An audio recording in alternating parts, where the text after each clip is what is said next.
Riwayat Orang Kudus 19 Februari, Santo Conradus dari Piacenza.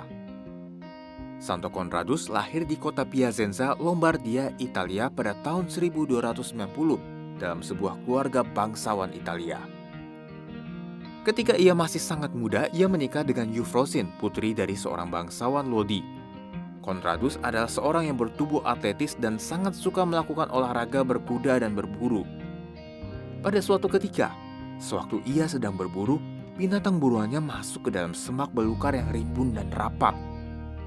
Untuk memaksanya terbuka, Conradus memerintahkan para pengiringnya untuk membakar semak belukar itu.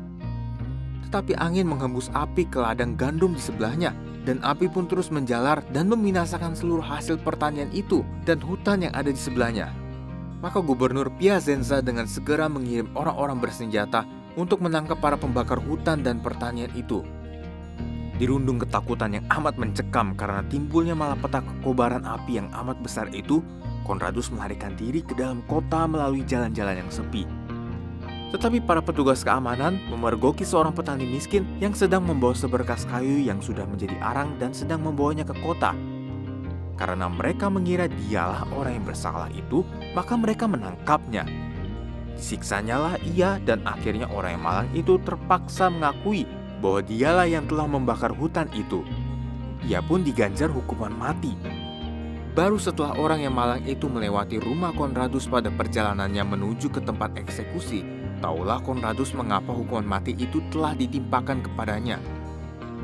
Terdorong oleh hati nuraninya, Conradus pun berlarian keluar untuk menyelamatkan orang malang itu dari tangan Algojo sebelum masyarakat membenarkan bahwa dialah orang yang bersalah itu. Conradus pun pergi menghadap gubernur dan menjelaskan kepadanya bahwa kebakaran itu merupakan hasil suatu kecelakaan, bahwa ia bersedia untuk memberikan ganti rugi semua kerusakan yang telah dilakukannya itu. Istrinya mendukung kehendak baiknya itu dan merelakan mas kawinnya dipergunakan untuk menebus semua kerugian itu. Insiden itu mengajarkan kepada Conradus bahwa barang-barang dunia ini memang sia-sia, dan ia memutuskan untuk memberikan perhatiannya hanya kepada barang-barang yang abadi. Ia menyampaikan perasaannya itu kepada istrinya, dan didapatinya bahwa istrinya pun terpikat pada pendapat yang serupa. Istri Conradus pergi ke Biara Santa Clara dan menerima jubah di sana. Sedangkan Conradus, yang baru berusia 25 tahun, meninggalkan kota kelahirannya dan bergabung pada kelompok petapa dari Ordo ketiga. Dalam waktu yang singkat, ia sudah membuat kemajuan yang begitu besar dalam hal kebajikan, sehingga kesuciannya menjadi terkenal dan menarik banyak orang dari mereka yang dahulu menjadi teman-teman dan kenalan-kenalannya untuk bergabung dalam pertapaannya. Tetapi sudah menjadi keinginan Conradus untuk meninggalkan dunia ini sepenuhnya.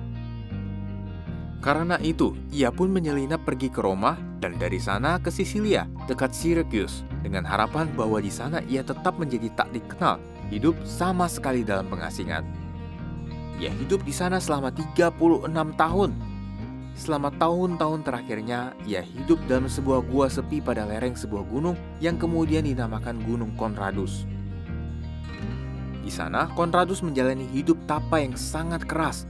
Ia tidur pada tanah tanpa tikar dan hanya makan roti dan minum air ditambah rerumputan liar.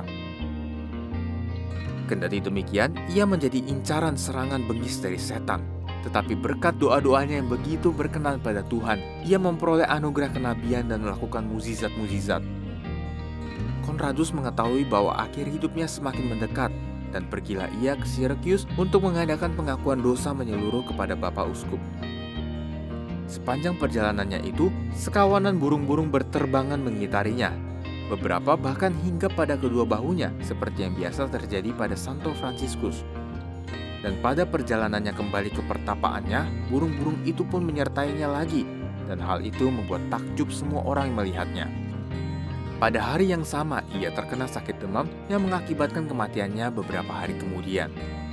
Ia berlutut di depan gambar yang tersalib dan dengan damai wafat pada 19 Februari 1351.